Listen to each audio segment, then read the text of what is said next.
hung up the phone call from the person Khalil loved to help him win the award. Because of this, she broke up with him. When she went traveling to relieve her mood, she was abducted to northern Myanmar and died a tragic death. Khalil married me for revenge. Taking advantage of our honeymoon trip, he put me, who was unconscious, on a vehicle bound for northern Myanmar. When I was on the verge of death from being tortured, I received a call from him. Aurora, savor the pain Aina felt before she died. You owe her this. In the face of his hateful words, I closed my eyes. When I woke up after being reborn, it was just before we were about to go on stage for a competition. Serena called. I handed the phone to him and said, "It's Serena. You love her so much. Just stay together forever." In the 9th month after arriving in northern Myanmar, I finally couldn't endure the torture anymore and was dying. In the first 8 months, relying on my fairly good dance skills and graceful figure, I submitted myself to a gang leader to survive. During these 8 months, I was forced to have abortions 3 times. Although I had to deal with that gang leader hypocritically every day, as if I were in purgatory, whenever I closed my eyes, there was hope in my dreams. In my dreams, under the bright and dazzling lights, Khalil and I were flying, hugging, and spinning in the air.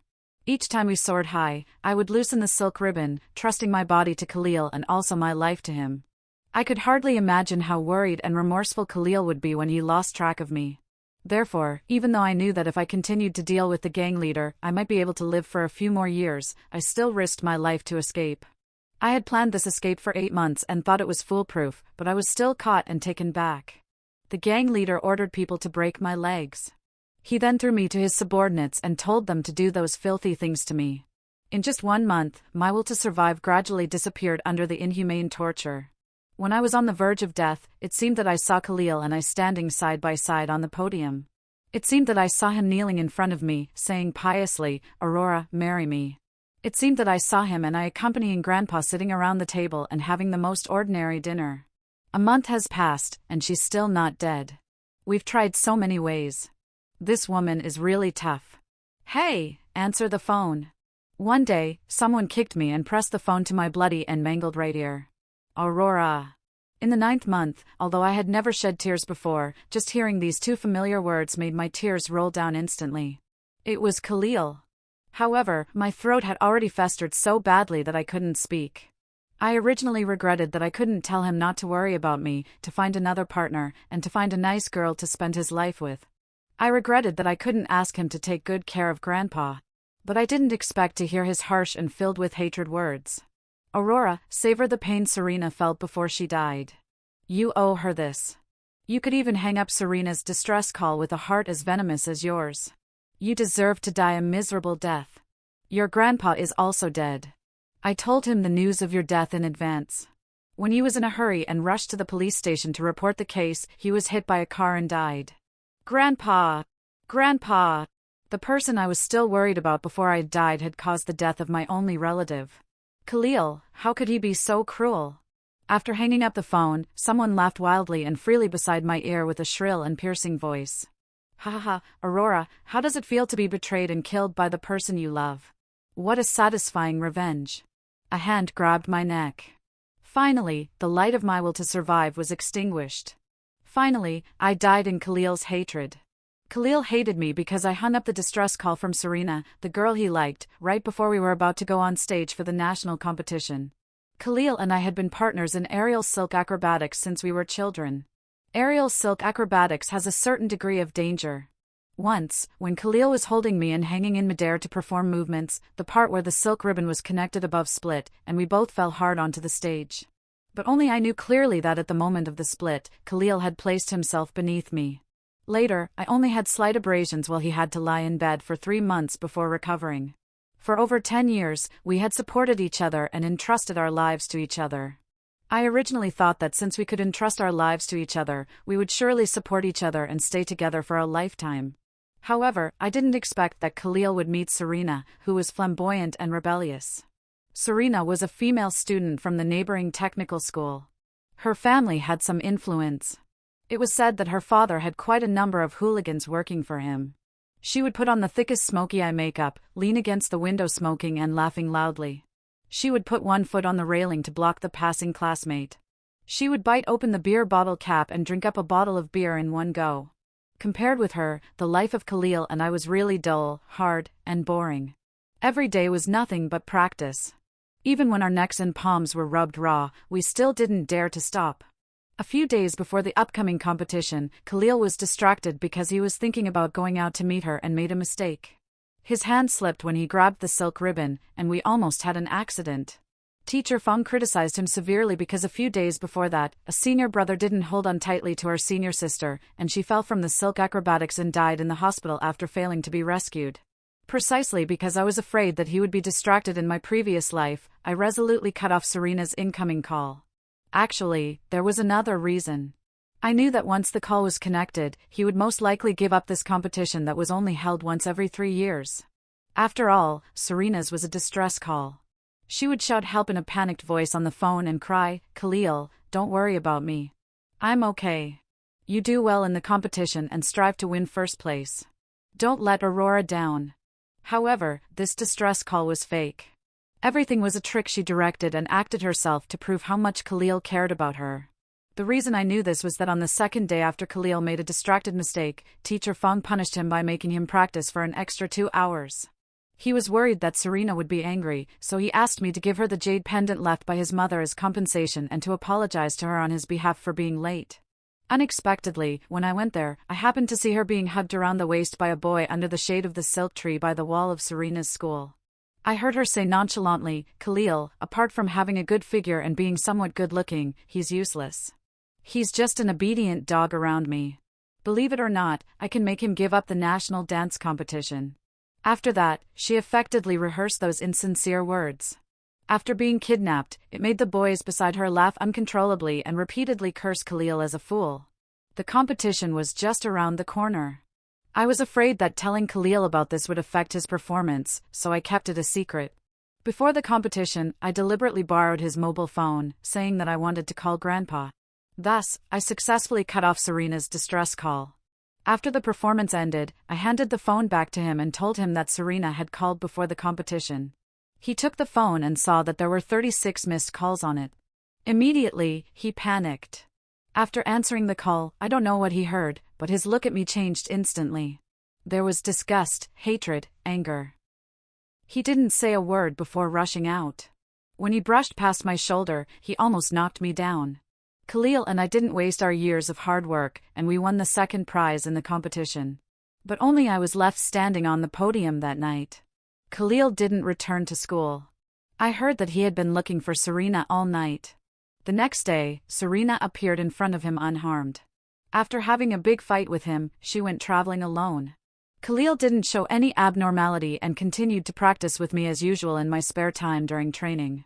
I reminded him, "Khalil, the people who kidnapped Serena were working for her father. She was deliberately testing you.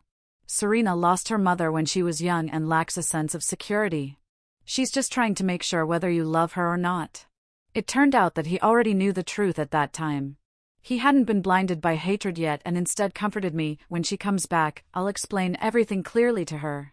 Serena disappeared without a trace for 3 months.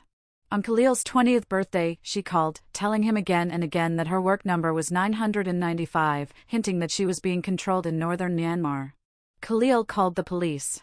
However, when the police contacted the Myanmar police to prepare for the rescue, Khalil received another call from Serena. On the other end of the phone was her begging for mercy, from heart-wrenching wails to a gradually weakening voice. Finally, a man on the other end of the phone said, "Dead. Is she already dead? So fragile." From then on, I noticed that when I occasionally looked back at Khalil, he would quickly avert his gaze.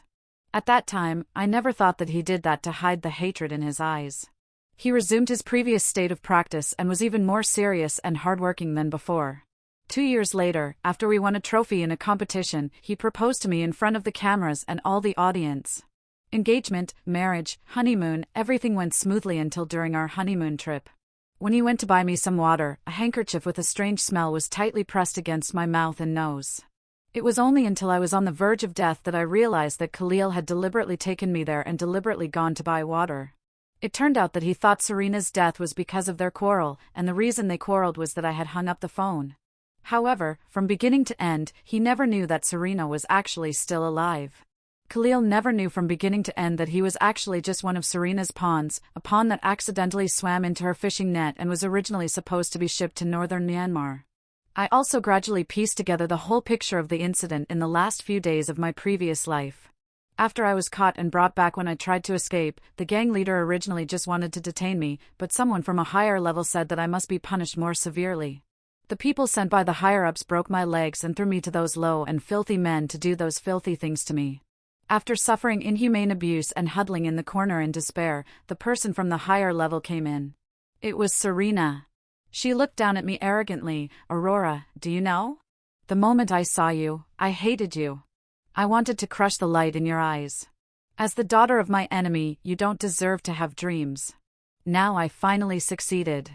Before I died, I finally realized that Serena's target was never Khalil in the first place. She had been aiming at me from the very beginning. Her goal had always been to make me die. And that man whom I had always cared about and still remembered even after being tortured for a month became an accomplice in killing me because of his love-struck mind and stupidity. Perhaps even God couldn't bear to see it and gave me a chance to start over. When I opened my eyes, my body still seemed to have the lingering pain of being cut to the quick. "Aurora, it's time to go on stage. I'll wait for you backstage," Khalil said with a smile as he walked out of the dressing room. This scene had appeared countless times in my dreams during those 9 months, but now it made me shudder. I bit my lower lip so hard that a fishy sweet taste seeped out between my lips and teeth. Then I suddenly realized that I had gone back to the day of the dance competition. Grandpa was still alive. I was still free, and everything was still in time. I tied up my hair and was about to go out when I heard Khalil's cell phone ringing. My hands started trembling uncontrollably. In my previous life, it was also at this time that I cut off Serena's call. Now that I had a chance to live again, I decided to help Khalil. Since he loved her so much that he was willing to commit crimes for her with such a love-struck mind, he might as well be tied to her forever. I handed him the phone. "Khalil, it's your call." He turned to look at me, and the look in his eyes was complicated and hard to understand. Actually, I knew that when he comforted me at the beginning of my previous life, saying that Serena would explain everything clearly when she came back, he must have also considered that even if the phone was in his hand, it would be very difficult for him to decide whether to answer it or not. Because when the phone rang, the host on the stage was introducing our program, the silk acrobatics combined with dance and gymnastics. What kind of visual feast will it be? We were about to go on stage. "It's Serena calling you," I reminded him. On one side was the call from the girl he liked, and on the other side was the opportunity to stand out that he had earned through decades of hard work. This time, I wouldn't interfere and let him make his own decision. But he looked at the phone hesitantly. Suddenly, my nose felt sour. Look, even when he made the choice himself, he still thought that the hard-won opportunity was important. In the moment when he hesitated, the scenes of the 9 months of dark and inhumane abuse in my previous life seemed to appear in front of me again. The heart-wrenching pain and the despair of being trapped in the abyss were so clear. The phone rang persistently, and I reminded him again, "It's Serena's." Finally, he made up his mind. While pressing the answer button, he said, "Serena, I'm going on." Before he could say the word stage, we heard Serena's shrill crying on the other end of the phone. "Khalil, don't worry about me. I'm okay.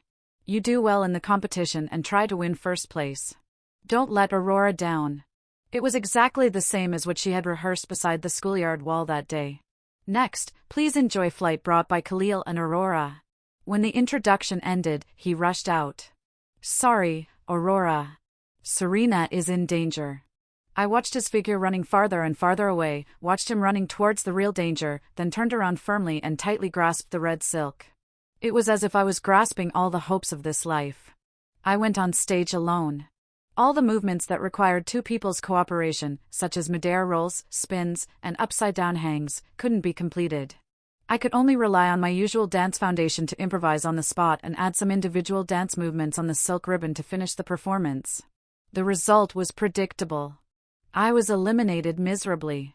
Teacher Fong was very angry and asked where Khalil had gone and why she had just cheered us on backstage but saw only me going on stage when she went to the audience seats. Did he go to find that hooligan girl again?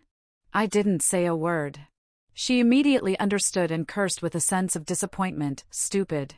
He'll be killed by that hooligan girl sooner or later." Just like in my previous life, Khalil also came back early the next morning in this life. He looked haggard, with bloodshot eyes and dark circles under his eyes. He handed me his phone. Call Grandpa. For so many years, I would call Grandpa to share good news the day after every competition or performance, and every time I used Khalil's phone because Grandpa was a disabled person who was a bit slow-witted. It was not easy for him to make money at his old age. He had already tried his best to support the two of us. So I had never had a cell phone and never asked to buy one. Now I broke the habit of so many years and said to Khalil, "I've already called last night." As soon as I got off the stage, I went to the police station after returning to school. I borrowed Teacher Fong's phone to make the call. The moment the call was connected, I finally burst into tears. Teacher Fong thought I was crying because I was wrong for going on stage alone and not winning the prize, so she quickly explained to Grandpa. Grandpa said, "My dear, don't cry. You're the best."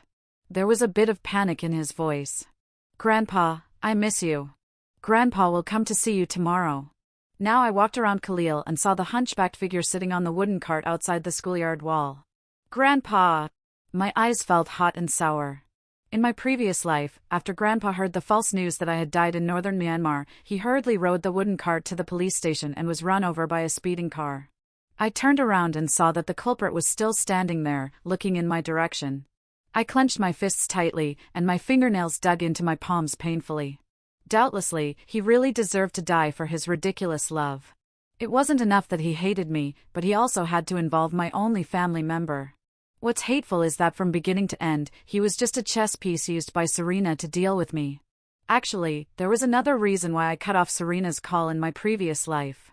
Serena's father, Nathaniel, had once bullied Grandpa. It was a very ordinary summer night. Grandpa was sitting on the wooden cart and setting up a stall to sell balloons by the roadside. He received my call telling him that I was going to participate in a competition. Because he was old and a bit hard of hearing, he spoke a bit louder on the phone. Then Nathaniel beat him up brutally. He straddled Grandpa's back and pressed Grandpa's head firmly on the concrete ground. He slapped him again and again while cursing. There were many onlookers, but there were a dozen or so hooligans standing beside Nathaniel, so no one dared to stand up and say a word for Grandpa. Grandpa, who was a bit slow-witted and had difficulty walking, could only moan pitifully on the ground, "Help! Help!" If it hadn't been for a police auxiliary passing by and stopping Nathaniel's evil deeds that day, it was hard to imagine what would have happened to Grandpa in the end. Later, when I was on the verge of death after being tortured in northern Myanmar, I learned from Serena's mouth the reason why Nathaniel beat Grandpa was all because of me. She said, "Why did that old fool adopt you?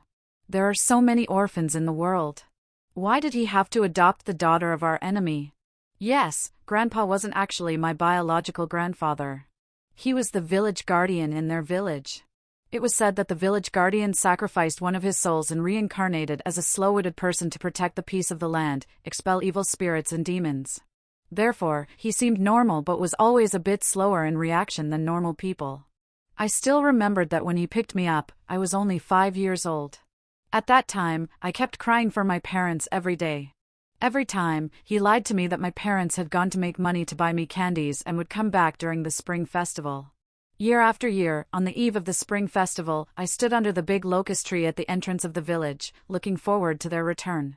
But time and time again, he took my hand and led me, with tears all over my face, back to that shabby home. In that home where it rained inside when it rained outside, there was my favorite pure milk and my favorite donuts. He bought them with the money he earned from scavenging and selling balloons. Every time I handed them to him, he always said he didn't like them. Later, as I grew up slowly, I also gradually understood that his dislike was fake. Now I ran towards the outside of the schoolyard wall. The sun was just right, and the mottled light and shadow filtered through the camphor trees fell on Grandpa's old jacket. "Grandpa, wait for me. After I graduate and earn money, it will be mine. Then I can support you in your old age." Suddenly, my nose felt sour again. "My dear, why are you crying?" He raised his chapped hand, wanting to wipe away my tears, but then he remembered something, looked around, and withdrew his hand. He rode the wooden cart to the corner a bit before saying, "Classmates will look down on you." I wiped away my tears, squatted down, and held his hand. "Grandpa, don't be afraid." He quickly took out a red plastic bag from the pocket inside his jacket, opened it, and handed me a neatly rolled stack of old and new banknotes. "Take it and buy something delicious." The brief encounter with Grandpa made me firm in an idea. During the morning practice, I proposed to Teacher Fawn that I wanted to change my focus and apply to focus my practice on dance instead of mainly on the double silk acrobatics. Teacher Fong seriously criticized Khalil and then came to comfort me. Aurora, you and Khalil were the most tacitly coordinated pair in our class. Your level is among the top in the country. If it hadn't been for Khalil's willfulness this time, not to mention getting shortlisted, it would have been very possible for you to be in the top 3. Now that you give up, won't the efforts of more than 10 years be wasted? Khalil looked at me dejectedly. Sorry, Aurora. Actually, his choice had a certain reason. If Serena had really been kidnapped, compared with the competition, her life was indeed more important. However, whenever I thought of all his actions in my previous life, and whenever I thought that he ignored our friendship of more than 10 years and finally had the heart to shift his hatred onto a disabled and slow-witted old man, I couldn't wait to pay him back in full. I didn't accept Khalil's apology and insisted on taking the solo route. Teacher Fong then advised me to change partners. Second senior brother Ryan quickly came up to me with a smile and said, "Little junior sister, why don't we form a pair? Look, third senior sister is getting married, and I'm also in need of a partner." Originally, he and third senior sister were also going to participate in this national competition. Unexpectedly, third senior sister was found to be pregnant before the competition. Ryan didn't have time to find a partner temporarily and practice with them, so he directly gave up the competition. There were many pairs of partners in the class, but among them, the 2 pairs of master senior brother Khalil and second senior brother Ryan had the most solid basic skills. If I continued to practice silk acrobatics, Ryan was indeed the best choice. He had a slender figure and was good-looking. Most importantly, his arm strength was no worse than Khalil's. But I still refused. Rather than pinning my hopes on the cooperation between 2 people like betting, it was better to rely entirely on myself. I was a person who had died once. It wasn't that I didn't have the spirit of teamwork, but that I couldn't afford to lose again. From double silk acrobatics to solo dance, it was a big leap. On what basis could I defeat those opponents who had been working hard since childhood?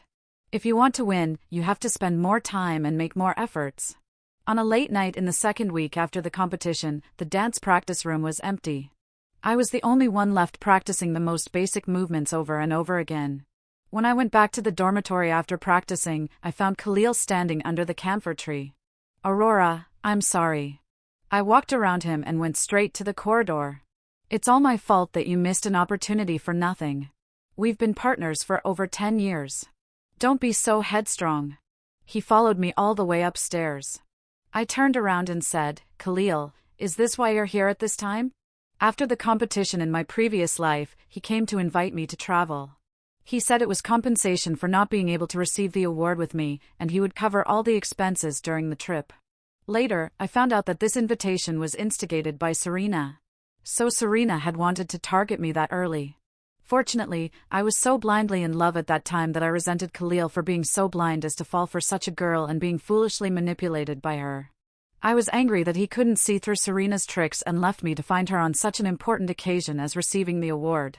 So I refused Khalil's invitation. Thinking about it now, it's terrifying when you think carefully. If we start to work backward with the goal of abducting me to northern Myanmar as a given, the honeymoon trip, this trip, their quarrels, the phone call before the competition, the rehearsal outside the school wall, all of these were most likely planned by Serena. After all, she had waited for a full 2 years just to capture me, torture me, and kill me in northern Myanmar. She had been waiting until Khalil and I were on our honeymoon. Now, just as I expected, Khalil said, "Aurora, Serena knows she's wrong. She shouldn't have lost her temper at such an important time. To make up for it, she wants to invite you to travel. Don't worry about the expenses. She'll pay for everything." But clearly, she just wanted me to go and lose my life.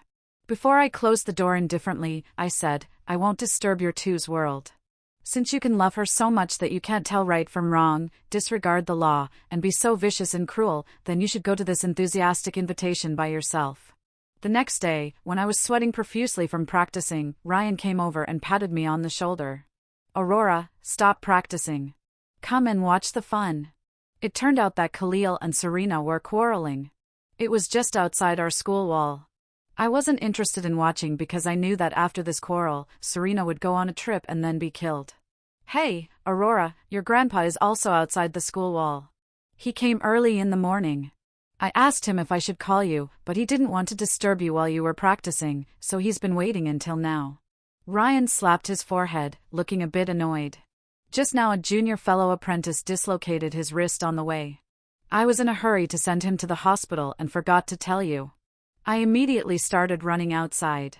While running, I looked at Ryan, who was running even faster than me, surprised that he not only knew my grandpa but also seemed to be quite familiar with him. I had always thought that only teacher Fong and Khalil knew my grandpa. After all, every time grandpa came, he never entered the school. He always quietly waited for me outside the school wall, trying his best to avoid my classmates. But before I could see grandpa's figure, I heard Serena's crying voice. What does she want? To forgive us? Does she really want me to die before she'll accept my compensation? Her compensation was to invite me to travel. I couldn't help but shudder in horror. I remembered that in my previous life, when she quarreled with Khalil, she said this. Yes, the kidnapping was fake, and the danger to life was fake. The purpose was all to test whether you cared about me and loved me.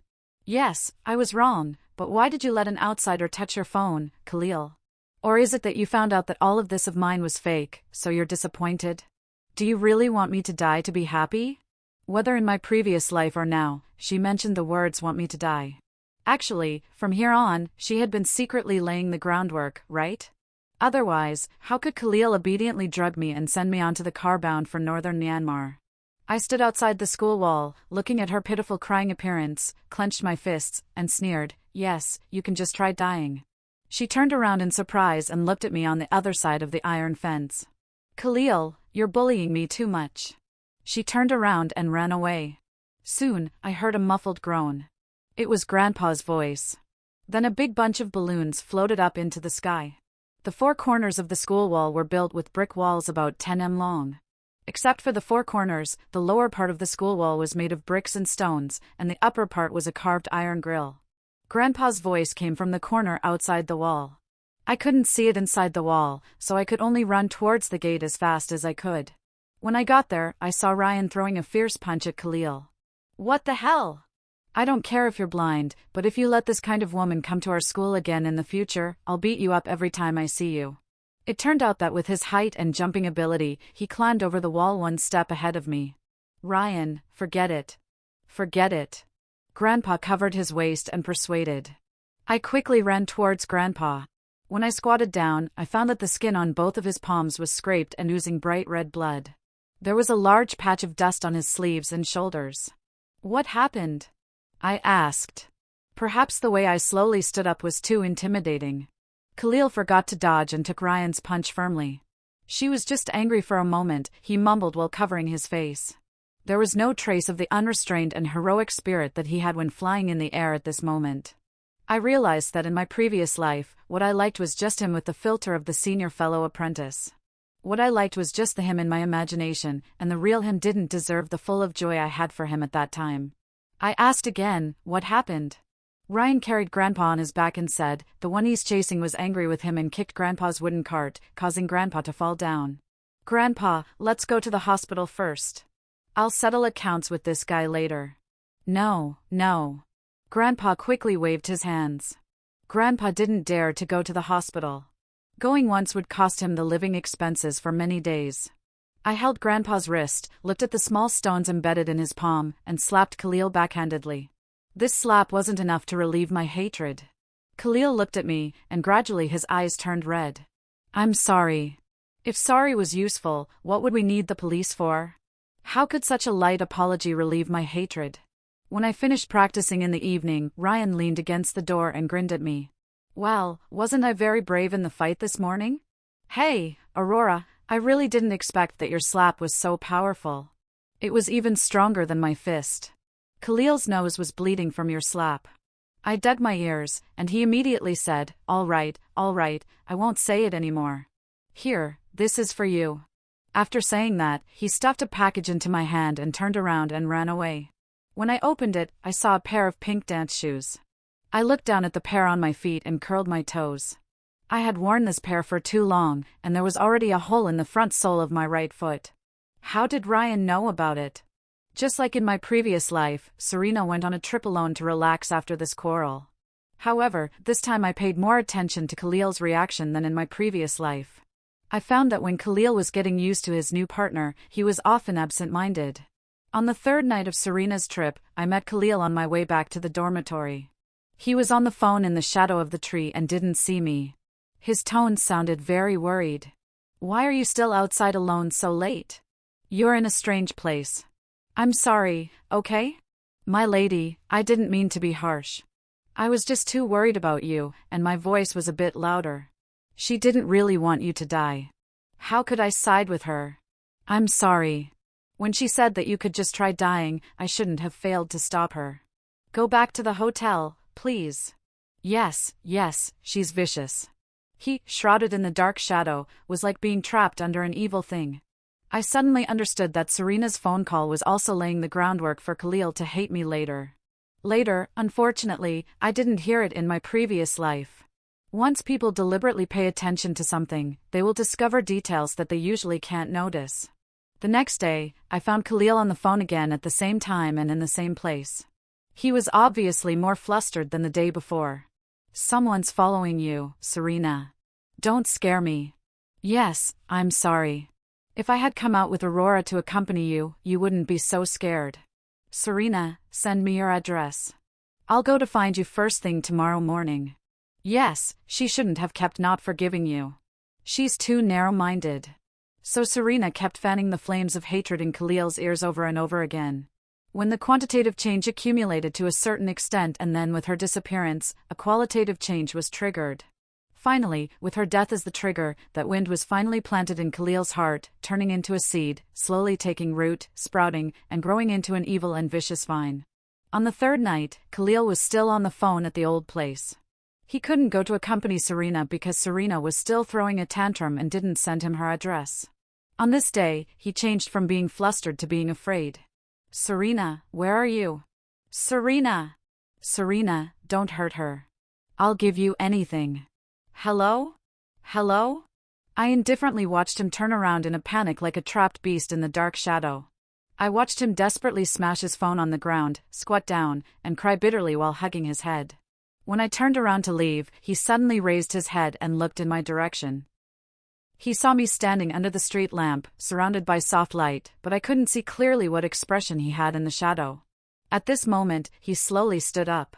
The two of us, who used to support each other, were now separated by the road, one in the light and one in the dark, looking at each other from a distance.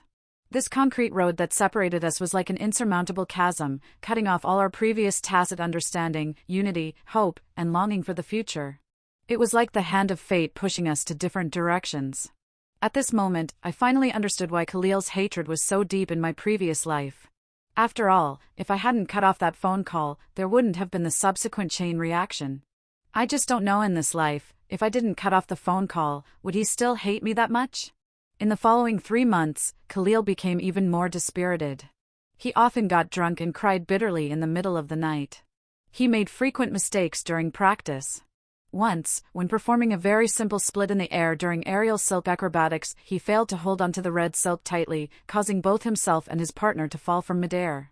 His right hand was fractured as a result. Teacher Fong was very angry and thought that he was not suitable for performing in two-person or even multi-person collaborative projects, so his partner was assigned to someone else. 3 months later, just as in his previous life, he received Serena's distress call as soon as his injury healed. He called the police. However, before the police could contact and negotiate with the Myanmar police and start the rescue operation, Serena's dying call came again. I didn't hear the content of the call, but that day he locked himself in the dormitory for the whole day. Teacher Fong was worried that something might happen to him and waited outside the door until midnight when he finally opened the door. The next day, he appeared in the practice room looking haggard. His bloodshot eyes looked at me coldly. Serena was really something.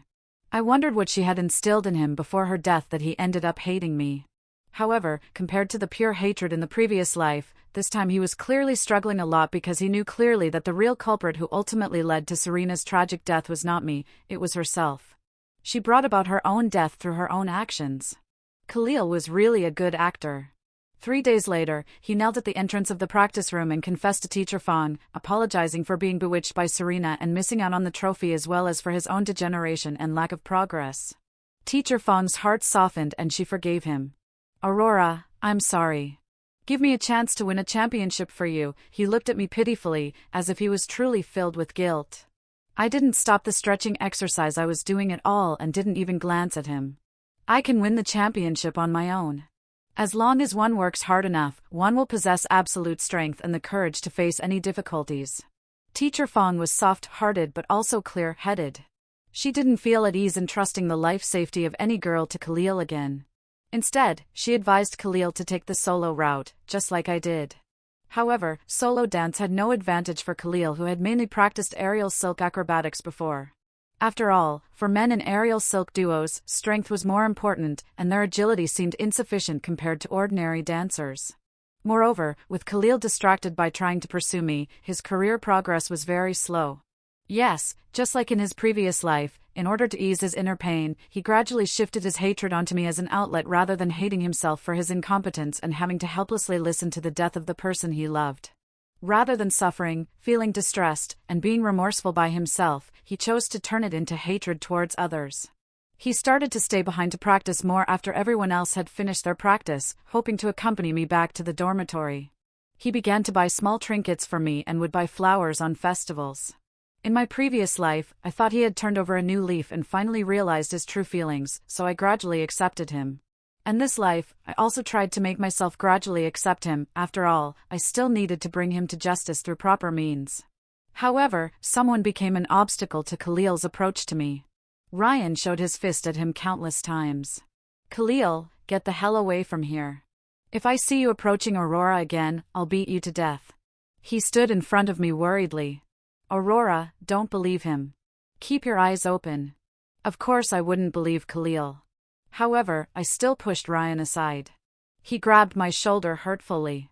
"Being love-struck will kill you, Aurora. I've been having a dream frequently lately. I dreamed that you were killed by Khalil." 2 years later, when I was standing on the final competition stage, what flashed before my eyes was Grandpa holding my hand in one hand and pointing at the mountain forest not far away with the other hand. "Look, sweetie, a fox." It was a little injured white fox. Its eyes were black and shiny, and the corners of its mouth were slightly upturned, as if it was smiling charmingly or begging us to save it. We took it home and named it Little Fox, raising it until it grew up. I was so familiar with every movement of its head and tail. When the music started, what came to my ears was Teacher Feng's words. "Aurora, you can do it. Dance is not just about body movements, it's also an expression of emotions and the rhythm of the soul.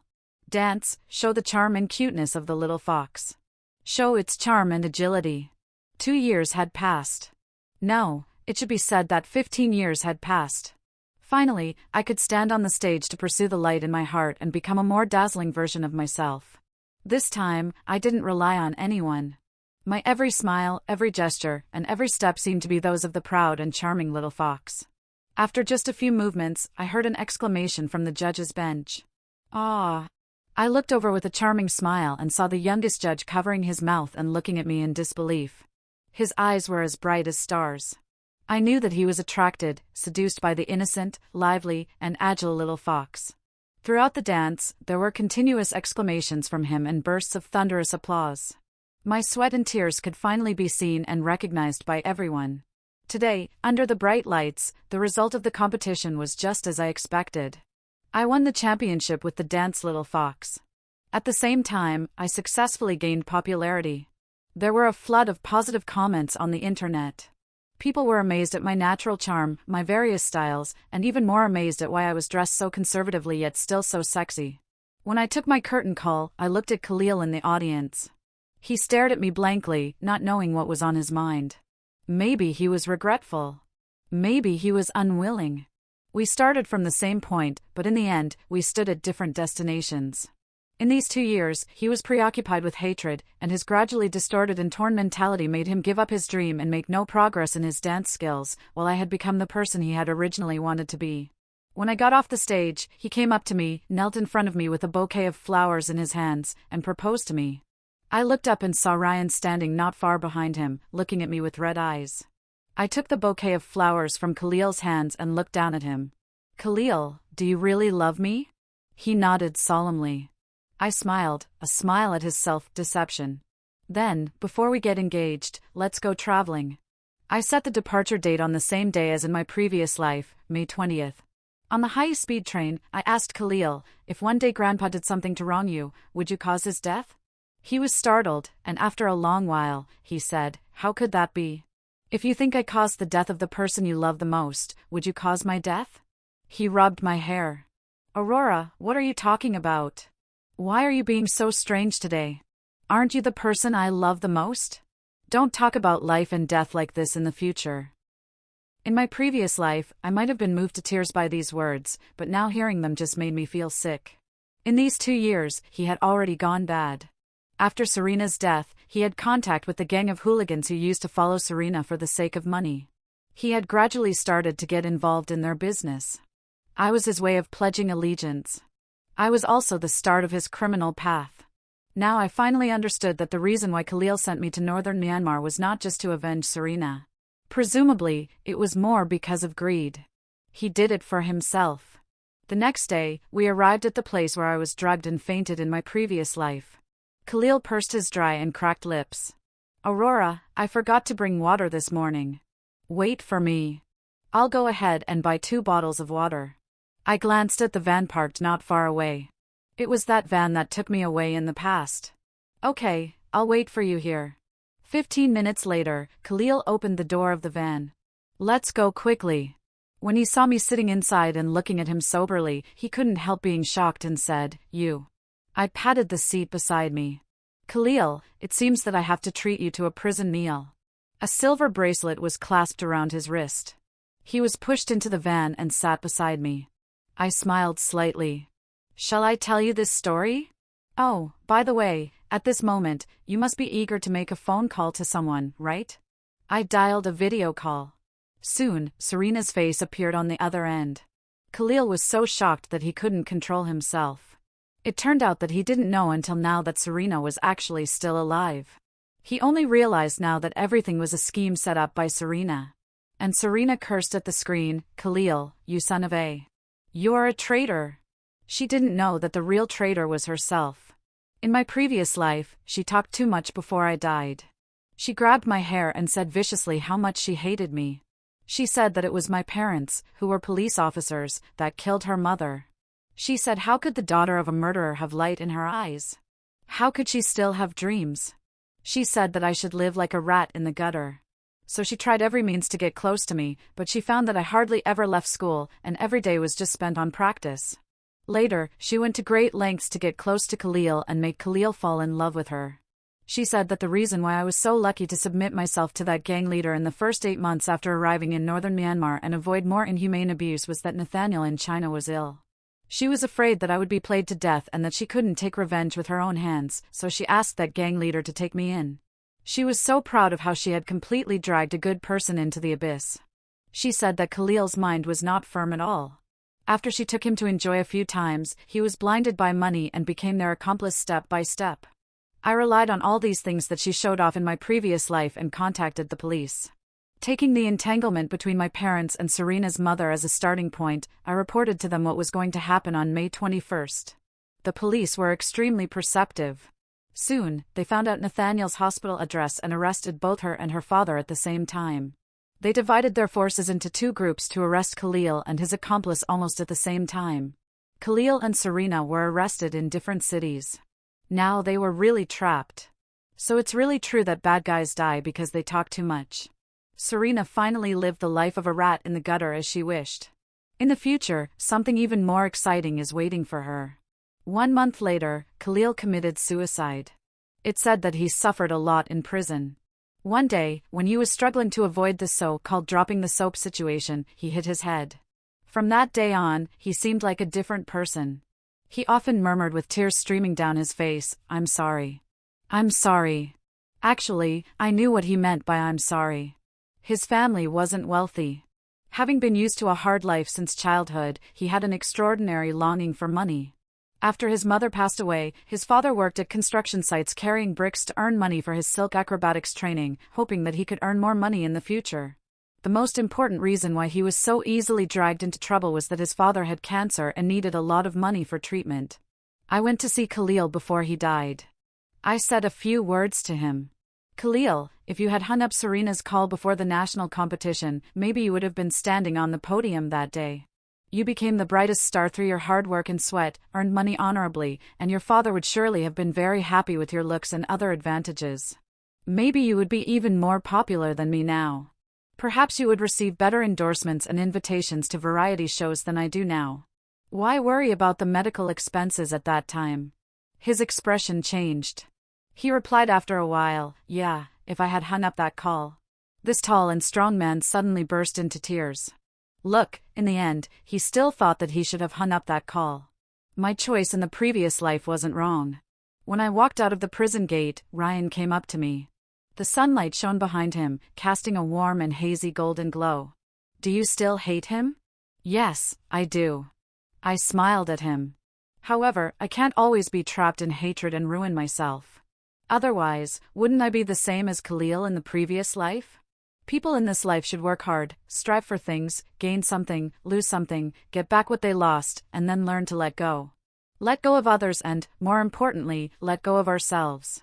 He raised his hand to touch my hair, but I dodged nimbly. He had to scratch the back of his own head awkwardly. Why do you suddenly seem to have a great enlightenment? What you said is really philosophical. He pointed to Grandpa sitting in his car. Grandpa and I have discussed it. As long as you agree, our parents can meet each other and set the wedding date early. I don't agree. I raised my hand to block the sunlight between my eyebrows, tilted my head up, narrowed my eyes, and looked at the blue sky. I'm just in my early 20s. I can't let down myself. I still want to pursue a bigger stage. Why should I be trapped in marriage? However, if the other person is truly in love with me and can bring me more positive emotional value, I won't be afraid to give my love either. So I turned around to look at him and sincerely added 2 words, temporarily. Life is still long, and there are still opportunities, isn't it?